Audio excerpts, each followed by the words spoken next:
참 그 하나님의 언약 안에 있는 이 성도의 삶은 인생의 삶도 참 드라마틱하고 하지만 그런 여러 인생에 참 정말 굴곡이 많잖아요. 그런데 그런 삶도 참 의미가 깊은 것 같아요. 성도의 삶은. 왜냐하면 하나님이 함께 하셔서, 만약 하나님이 함께 하시지 않는 삶이 아무리 다이나믹하고 아무리 정말 희한한 일들을 많이 겪어가지고 정말 그렇다 하더라도 그것은 제가 볼 때는 아무 의미가 없어 보여요. 하나님이 그러나 함께 하시는 삶이라면 그 모든 삶의 의미가 있는 삶이고, 심지어 죽음조차도 의미 있는 죽음이다. 왜냐하면 하나님 안에서의 죽음이기 때문에. 그래서 그의 죽음은 헛되지 않겠죠. 죽고 나면 우리가 그런 말 하잖아요. 말짱 도루묵이다. 그러나 성도의 죽음은 그것이 아닌 것입니다. 죽음 이후에 반드시 하나님의 심판이 있고 부활이 있고, 거기에서 또한 하나님을 믿었던 의인과 믿지 않은 또 불신자들과의 또 운명이 완전히 또 갈려지는 이런 일들이 일어나기 때문에 이 성도의 죽음이라고 하는 것은 굉장히 의미가 있다. 자, 오늘 이제 야곱이 이제 나이가 차고 기운이 다 돼서 이제 병들고 죽을 때가 됐다는 말을 듣고 이 요셉이 이제 그 아버지를 찾아갑니다. 그런데 갈 때 혼자 가는 것이 아니라 자기의 두 아들 므낫세와 에브라임을 대동해서 가는 거예요. 여기서 보면 48장 1절에 보면 이 요셉이 곧 두 아들 므낫세와 에브라임과 함께 이르렀다, 이렇게 모세가 기록하고 있죠. 이것은 그냥 기록한 게 아니에요. 방문자 명단을 적으려는 목적이 아니라 요셉이 왜 자기의 두 아들을 데려갔는가를 보여주기 위해서 이걸 하는 거예요. 그래서 실제로 이 48장의 내용은 누가 주된 내용이냐면 바로 이 두 아들이 주된 주제예요. 므낫세와 에브라임, 이 두 아들이 이제 야곱의 시야에 들어오게 됩니다. 그래서 이제 이 야곱이 요셉이 자기를 찾아왔다는 말을 듣고는 2절에 보니까 이스라엘이 힘을 내어 침상에 앉았다 그랬어요. 자, 여러분 생각해 보십시오. 아들이 왔어요. 아버지가 일어나는 것도 얼마나 힘들겠어요. 병이 들어가지고 힘들고 아픈데. 그런데 요셉이 왔다는 말을 듣고 야곱이 있는 힘껏 일어나서 아들을 맞이하고 있는 거예요. 이것은 뭔가 분명한 이유가 있다고 생각을 해야 되는 거예요. 보통 보면 아들이 오면 아버지가 안 일어나잖아요. 침상에 누워가지고 왔냐 이러면 되는 거지. 막 있는 힘껏 일어나가지고 앉으냐, 그렇게 하진 않죠. 그러면 왜 이렇게 야곱이 아들 요셉이 왔다는 얘기를 듣고 이렇게까지 힘을 내서 침상에서 일어나서 앉았을까요? 그것은요, 할 일이 있음을 알았기 때문에 그런 거예요. 야곱은요, 나이가 들었지만 영적인 사람이고 하나님의 성령의 인도하심을 받고 성령의 감동을 아는 선지자이기 때문에 지금 요셉에게 자기가 해야 할 일이 무엇인가를 아는 거예요. 그리고 이 요셉은 또 어떤 사람입니까? 자기의 아들이지만 지금 애굽에서 국무총리로 있으면서 막강한 권세를 가지고 있으면서 그가 그런 권세를 가지고 지금 자기의 형제들 70인들을 지금 가족들, 그죠? 이 야곱 족속들 70인을 모두 다 이끌고 나아가야 할 우두머리잖아요. 그러니까 야곱이 자기 아들을 굉장히 중요한 지금 위치에 있는 자기 요셉을 만났을 때 지금 해주고 싶은 얘기가 많은 거예요. 그 내용들이 뭐였을까요? 그것은 바로 하나님의 뜻을 이 요셉에게 전해주고 싶었던 거예요. 그러니까 결국 야곱은 지금 일어나 앉은 이유는 하나님의 말씀을 이 요셉한테 전해주고자 하는 그런 마음 때문에 그렇다고 우리가 그런 결론을 얻을 수가 있는 거죠. 그래서 3절에 요셉에게 말합니다. 요셉에게 이르되. 예? 이 말은 그냥 한 말이 아니라는 거예요. 그 요셉에게 무슨 말을 했겠습니까? 이제 여기서 죽을 날이 가까웠으니 신앙을 전수해 주는 거예요. 그러면서 말합니다. 이전에 가나안 땅 루스에서 전능하신 하나님이 내게 나타나 내게 복을 주시며 내게 말씀하셨다. 내가 너로 생육하고 번성하게 하여 네게서 많은 백성이 나게 하고 내가 이 땅을 내 후손에게 주어 영원한 소유가 되게 하리라 하셨느니라. 여러분, 이게 비록 지금 저 중동에 있는 그 가나안 땅을 얘기하는 거, 이스라엘 땅을 얘기하는 것이지만 그때 당시 이 야곱에게는 하나님의 약속의 땅이었던 거예요. 그렇죠? 하나님께서 자기의 말씀으로 표를 찍어 가지고 보증을 한 그 땅이 가나안 땅이었던 거죠. 그러니까 이 야곱에게 있어서 그 가나안 땅은 하나님의 약속의 땅이요, 하나님의 축복의 상징이고, 그것에 이 야곱의 모든 삶이 그것에 모두 다 포커스가 사실은 맞춰져 있는 거죠. 그런데 그가 이제 기근으로 말미암아서 이제 애굽으로 내려왔으니까 이제 병들어 기진맥진해서 이제 죽을 때가 돼 가는데 이 야곱은 계속해서 가나안 땅만을 생각하고 있는 거예요. 그러니까 요셉이 찾아왔다고 하니까 벌떡 일어나서, 야, 그 땅은 하나님이 나한테 약속하신 거야. 지금 그 얘기를. 우리 사랑하는 양재교회 성도 여러분, 우리 모두 그리스도 안에서 구약 이스라엘 백성들이 그 가나안 땅을 하나님의 언약의 기업으로 받은 것처럼 신약의 성도된 여러분들은 이제 그리스도 안에서 하늘나라를 상속받는 언약의 상속자들인 줄로 믿습니다. 그러니까 여러분들도 임종이 되면 자녀들에게 무슨 말씀을 해 주시겠어요? 야, 내가 주식을 해가지고 그동안 해놨는데 그 주식 네가 잘 보관했다가 유용하게 써라. 내가 저기 어디에 아파트를 한 채 더 마련해놨는데 그거 전세도 주고 네가 관리를 잘 해라. 여러분, 이런 얘기 하겠냐는 거예요. 예수 믿는 성도들이 죽을 때는, 얘들아, 이 세상 모든 사람들이 다 갈 때가 돼서 다 가는 것처럼 나도 이제 간다.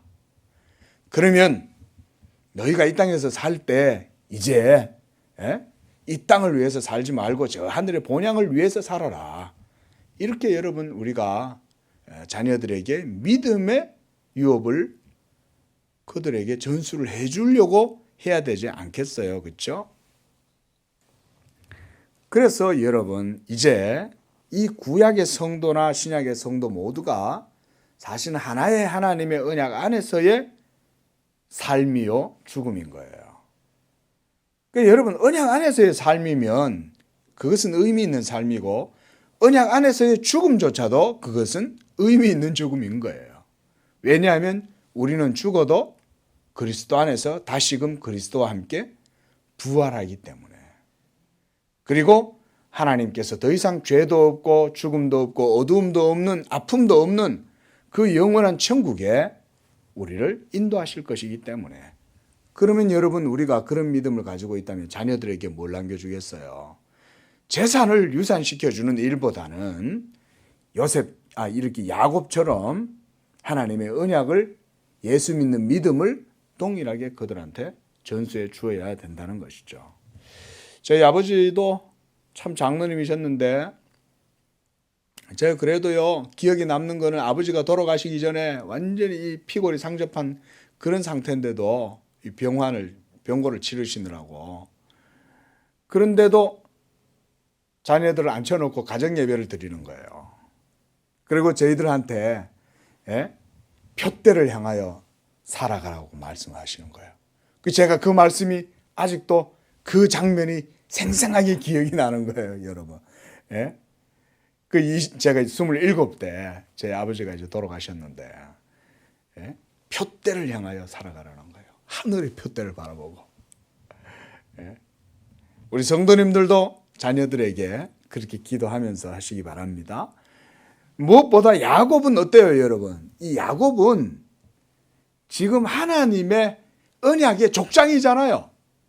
그리고 하나님께서 이 야곱을 통해서 자기의 구속의 경륜을 이루시기 위해서 그가 선택받은 거잖아요. 그죠? 야곱이. 예? 그러니까 이 야곱이 지금 이렇게 침상에서까지 요셉한테 그렇게 얘기하는 이유는 뭐냐면 자기를 통해서 하나님이 하시는 일이 아직 남아있다는 걸 알기 때문인 거예요. 야곱은 이제 이 애굽 땅에 남아있는 자기의 자식들 70인들을 이제 이끌고 다시금 가나안 땅에 돌아갈 수 있도록 그들에게 신앙의 유지를 남겨놔야 되는 거예요. 예?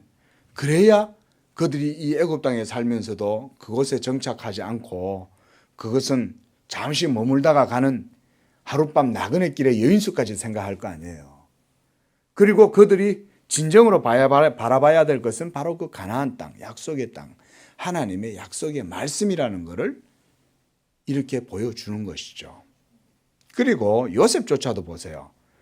이 왕궁에서 생활을 하잖아요. 그 두 아들을 데리고 왔단 말이에요. 보통 우리가 요즘 뭐 금수저다 뭐 이런 얘기하면 그런 금수저 집에 있는 자녀들이 보면 부모 말 안 듣잖아요. 크면 자기 마음대로 하려고 하고, 예? 이 세상 재미에 빠져가지고 버릇도 없고 막 그러고 살잖아요. 그런데 요셉이요, 그런 자기의 아들들을 왕궁에 남겨놓지 않고 자기 아버지한테 데려왔다는 사실에서 요셉의 믿음을 볼 수가 있는 거예요. 요셉은 애굽의 국무총리의 신분으로 온갖 부귀와 영화를 다 누릴 수 있었음에도 불구하고 자기 아버지의 하나님, 이스라엘의 하나님, 자기에게 꿈으로 나타나서 지금까지 애굽의 국무총리가 되는 시간 동안 이끌어 주신 그 하나님에 대한 믿음이 변치 않고 있었다는 걸 알 수 있는 거예요. 그러니까 아이들이 다 자라도 그 청년 아이들을 데리고 와가지고 자기 아버지한테 데려와서 신앙의 유훈을 받게 하는 거예요. 이런 게 여러분 이 요셉의 신앙을 우리가 볼 수가 있어요. 그래서 야곱이 참 자기의 삶을 그렇게 얘기하는데, 그런데 갑자기 그렇게 얘기해요. 5절에 보니까 애굽에서 네가 낳은 두 아들 에브라임과 므낫세는 내 것이라, 이렇게 아버지가 갑자기 말을 해요.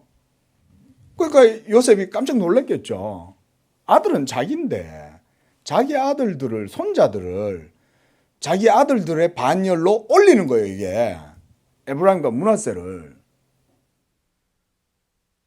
우리가 뭐 불교에서는 입정한다 이런 얘기가 있고, 또 우리가 또 입양한다 이런 얘기도 있지만, 손자를 자기 아들로 입양을 해갖고, 예? 그 자기의 언약의 유업을 그들에게 주는 경우는, 유산을 상속해 주는 경우는 뭐 아들로 승격시켜가 하는 경우는 없잖아요. 보통 그냥 손자니까 손자에게 그냥 뭐 상속을 하면 되는 거지. 그런데 지금 여기서는 이게 그냥 일반적으로 세상에서 이루어지는 유산 상속의 장면이 아니죠. 영적인 것을 분배해 주는 그런 장면인 거예요.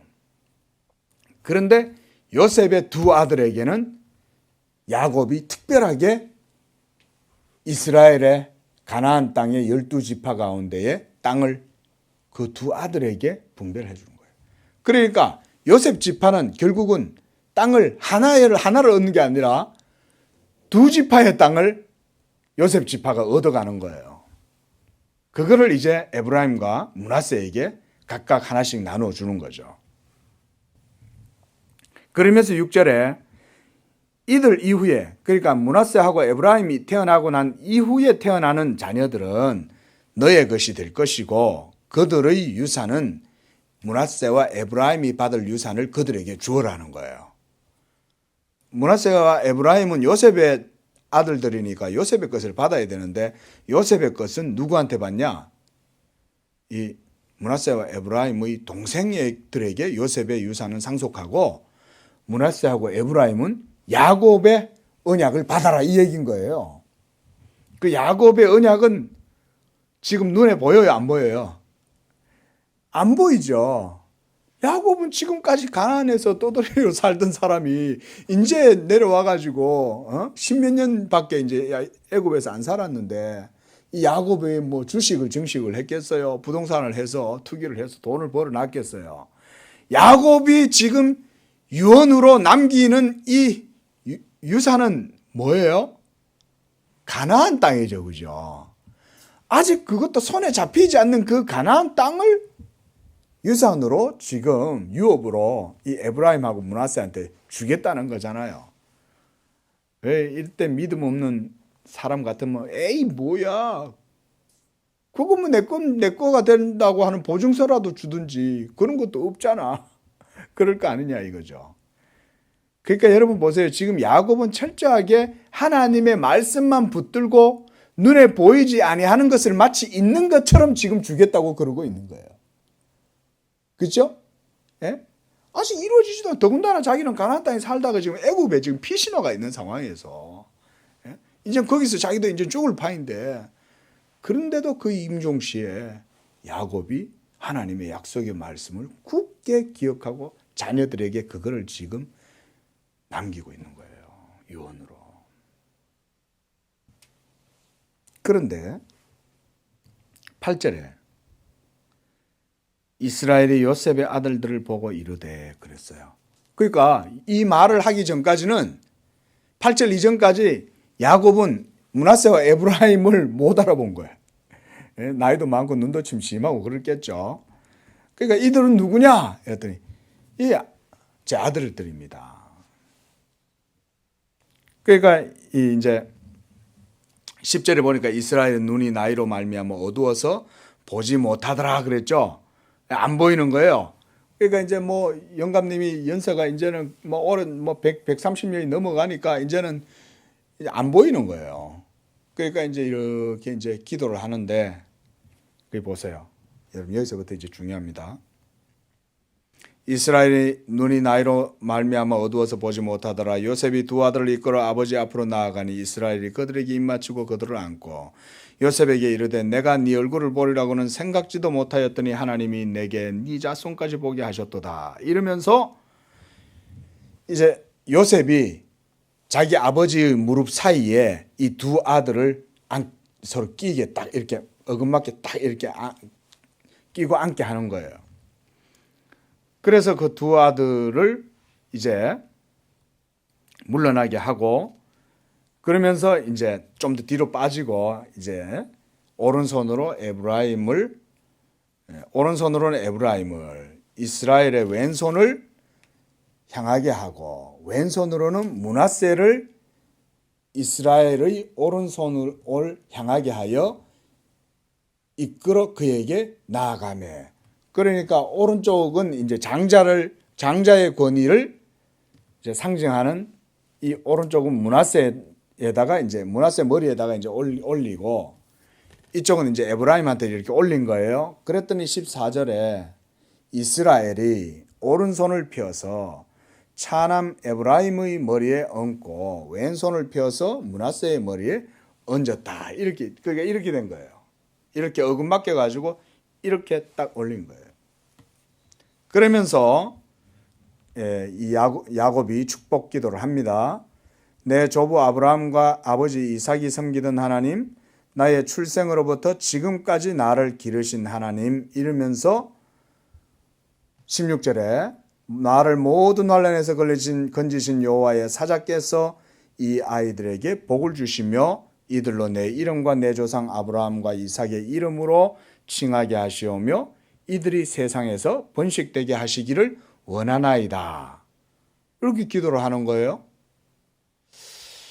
자, 그러니까 이제 요셉이 옆에서 보고 있다가 아버지가 일부러 내가 장자한테 하라고 아버지한테 이렇게 앉혀놨더니 왜 아버지는 또 거꾸로 또 이렇게 기도를 하시나, 이러면서 이제 아버지한테 뭐라고 그러는 거예요.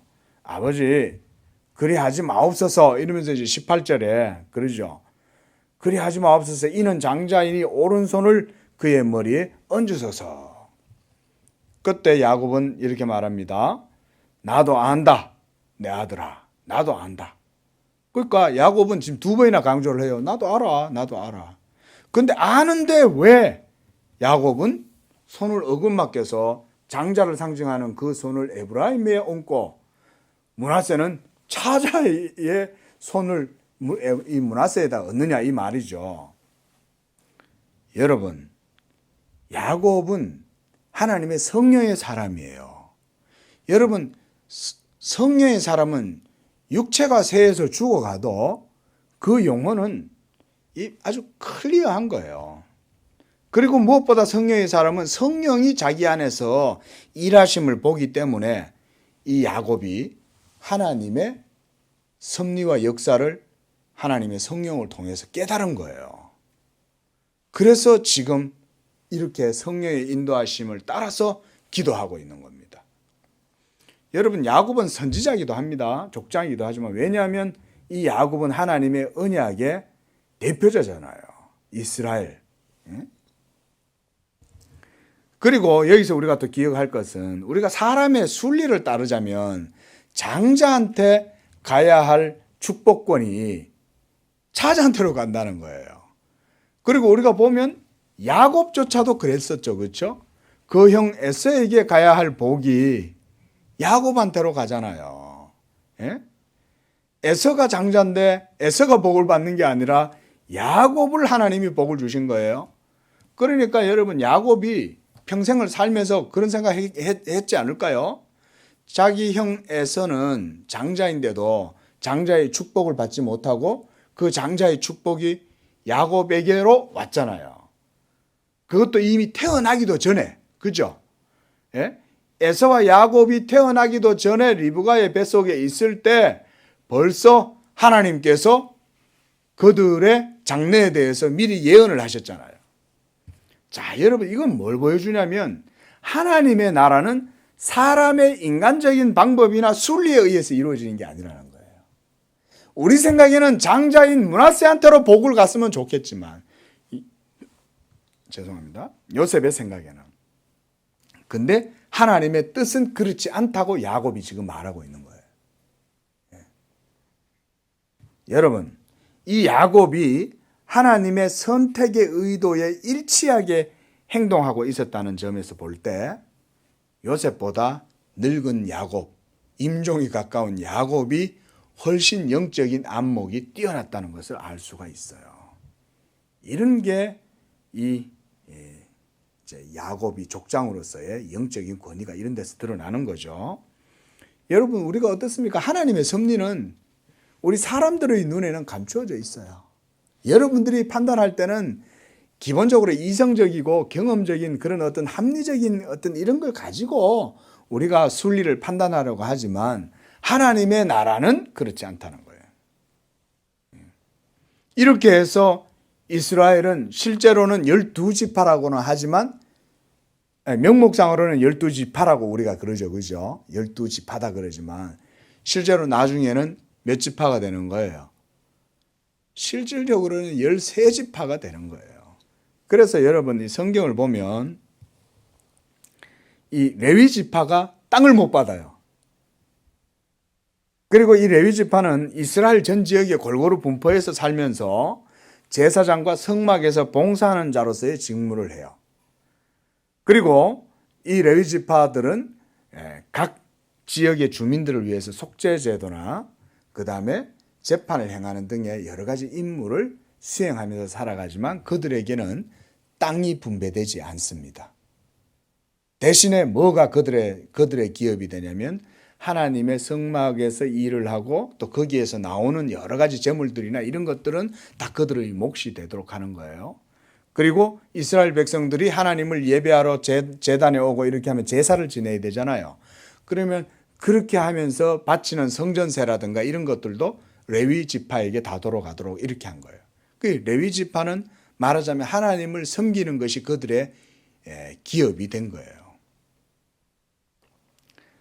자, 여러분, 이렇게 실질적으로는 13지파가 이루어지고 한 지파는 하나님이 레위 지파를 제사장 지파로 삼아서 이스라엘의 12지파가 되게 하고 레위 지파에는 땅을 안 주시는 거예요. 하나님의 섭리는 이렇게 참 오묘하죠. 그죠? 이미 하나님께서 12지파라고 하는 이 지파는 세우셔야 되는데 요셉을 통해서 므낫세와 에브라임이 나게 하고 야곱은 그걸 보았던 거예요.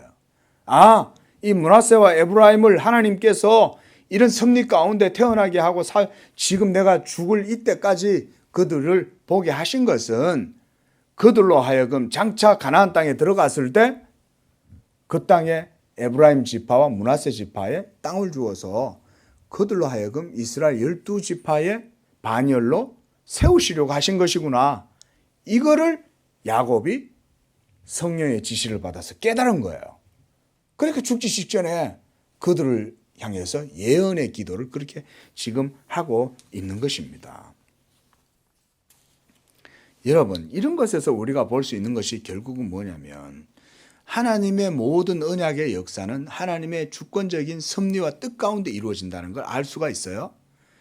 그리고 그 속에서도 이스라엘 12지파를 세우는 이런 일들도 하나님의 선택을 보여주는 거라고 할 수가 있습니다. 그러므로 여러분, 우리의 구원도 마찬가지인 거예요. 우리의 구원도 사람의 의지나 사람의 뜻으로 말미암아 나는 것이 아니라 하나님의 값없이 베풀어 주시는 선하심, 자비하심, 하나님의 뜻, 이것이 모든 선택의 기준이에요.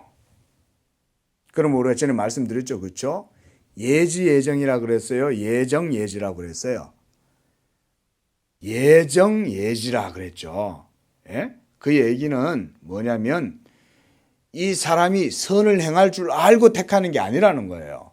모두 다 사망 가운데에서 악을 행하고 하나님께서 선택하지 않으면 모두 다 불의 가운데서 멸망할 수밖에 없는 존재들이지만 하나님이 긍휼과 자비하심으로 어떤 사람은 선택하시는 거예요. 하나님의 기쁘신 뜻에서. 하나님이 선택하시고 예정하시니 그가 하나님의 예정을 따라서 선택을 따라서 믿음으로 나오게 되더라 이거예요. 그러니까 여러분, 우리가 예수님을 믿고 이렇게 하나님을 섬기고 살아갈 수 있는 것은 우리의 힘과 의지, 우리의 지혜, 우리의 노력이 아니라 하나님의 값없이 베푸시는 뜻으로 말미암는 것인 줄로 믿습니다. 이게 여러분, 이 야곱이 이스라엘에 형성하는 이런 모든 역사를 미리 바라보면서 그렇게 예언을 하는 거예요. 자, 여러분, 그리스도 예수 안에 있는 하나님의 은혜는 값없이 베풀어 주시는 선택으로 말미암는 것입니다. 이것을 야곱은 자기의 삶을 통해서 깨달은 거예요. 자, 여러분, 그리고 이 21절에서 야곱은 또 이렇게 말합니다. 자, 21절 한번 보십시오. 자, 우리 다 같이 이 21절 시작. 이스라엘이 요셉에게 또 이르되 나는 죽으나 하나님이 너희와 함께 계시사 너희를 인도하여 너희 조상의 땅으로 돌아가게 하시려니와 그랬습니다. 여러분, 이렇게 나는 죽으나 라고 하는 이 말은 뭘 보여주냐면 이 하나님의 은혜가 야곱의 살고 죽음에 의해서 좌지우지되거나 변형되거나 이러지 않는다는 거예요. 야곱은 죽어도 이스라엘에게 허락하신 하나님의 언약은 변치 않는다 이 말인 거예요. 나는 죽지만 하나님께서 내게 하신 이 언약은 반드시 이루어지게 될 것이다. 그러므로 여러분, 우리가 죽음 때문에 신앙이 흔들려서는 안 되겠죠. 그렇죠? 오히려 죽음 그 자체도 하나님께서 존귀하게 여기셔서 성도의 죽음은 무의미한 허무한 죽음이 아닌 거예요. 그리스도 안에서의 죽음이기 때문에. 그리고 성도가 죽는다고 해서 그 죽음과 함께 하나님의 말씀이 사라지냐? 그런 것도 아니죠. 그렇죠? 도리어 나는 죽으나 나와 함께 하셨던 하나님의 말씀은 살아서 장차는 내 죽은 육체도 다시금 살리고 내 영혼으로 하여금 다시금 육체를 얻게 해서 부활하게 하신다. 그 말씀이 살아서 지금까지도 여러분 우리를 일깨우고 있는 거예요. 야곱에게 하신 하나님의 언약이 지금까지 여러분 이 신약의 시대의 교회와 성도들에게도 여전히 유효하게 이루어지는 것은 하나님만이 하실 수 있는 거죠. 지금 몇천 년이 흘렀잖아요. 예? 몇천 년이 흘렀는데도 불구하고 하나님의 말씀은 변함이 없다. 자, 우리가 여기서 또 한 가지 볼 것이 있습니다. 우리가 16절 말씀 한번 보십시오. 야곱이요, 자기 자신을 모든 환난에서 건지신 그 하나님을 뭐라고 말하냐면 여호와의 사자다 이렇게 말합니다. 여기서 사자다 이러면 이걸 이제 일반적으로 천사라고 우리가 이렇게 보지만 이 여호와의 사자는 그냥 단순한 천사가 아니에요. 여호와의 사자는 바로 여호와 하나님의 아들 중보자 예수 그리스도를 말하는 거예요. 이게. 그래서 나를 건지신 이 사자를 영원한 중보자 그리스도라고 보고, 그래서 이 그리스도를 통해서 야곱이 하나님의 사닥다리를 본 거예요. 그렇죠? 야곱이 이렇게 자기 외삼촌 라반의 집을 향해서 가고 있는데 그가 길에서 잠이 들어가지고는 이렇게 꿈에서 보니까 하나님의 사닥다리가 땅에서부터 저 하늘에 닿았는데 천사들이 그 사다리 사이로 오르락 내리락 하고 있는데 그 사다리 위에 보니까 이 여호와의 사자가 그 위에 서서 이렇게 야곱에게 말하고 있는 거죠. 야곱아, 야곱아, 나는 너의 조부 아브라함의 하나님이다. 네 아버지 이삭의 하나님이다. 내가 너로 하여금 이 땅으로 다시금 돌아오게 할 것이고 내가 너를 번성하게 하리라. 이것이 바로 구약의 야곱과 함께 하셨던 바로 그 중보자 예수님입니다. 자, 여러분, 이렇게 오늘 우리가 뭐 간략하게나마 우리가 이 오후에 이제 봤습니다. 자, 여러분, 우리가 이 48장에서 얻을 수 있는 교훈은 결국은 이 야곱이 하나님이 끝까지 야곱을 붙들어서 사용했다는 거예요. 야곱이 늙어서 죽을 때가 됐지만 그저 허무하게 늙어서 죽어가는 인생이 아니에요. 야곱은 끝까지 하나님의 은혜 가운데 붙들림 바 되어서 하나님께서 마지막까지 이 야곱을 침상에서 일으켜 세워서 예언을 하게 하고 하나님의 나라와 교회의 미래를 위해서 그가 축복하고 기도하게 한 거예요. 우리 성도님들 예수 잘 믿으셔서 성령 충만하면 영적으로만 강건할 뿐 아니라 육적 강건함 속에서 여러분들이 침상에서 그냥 꼼짝을 못할 때까지도 우리 하나님이 여러분들을 붙들어 주시고 이 땅 가운데에서 여러분들을 사용하실 줄로 믿습니다. 그리고 무엇보다 귀한 것은 여러분들의 후손들에게 이 축복 기도를 해주세요. 야곱처럼. 그리고 그 축복 기도의 근원은 누구겠어요? 축복 기도의 근원은 누가 되겠어요? 예수님이죠. 하나님이시긴 하지만 중보자 예수 그리스도, 이 야곱을 그 모든 환난 가운데에서 건지신 여호와의 사자, 예수 믿는 여러분들의 삶의 모든 길을 인도하고 교훈하고 지켜주신 바로 그 예수님, 우리의 중보자, 할렐루야.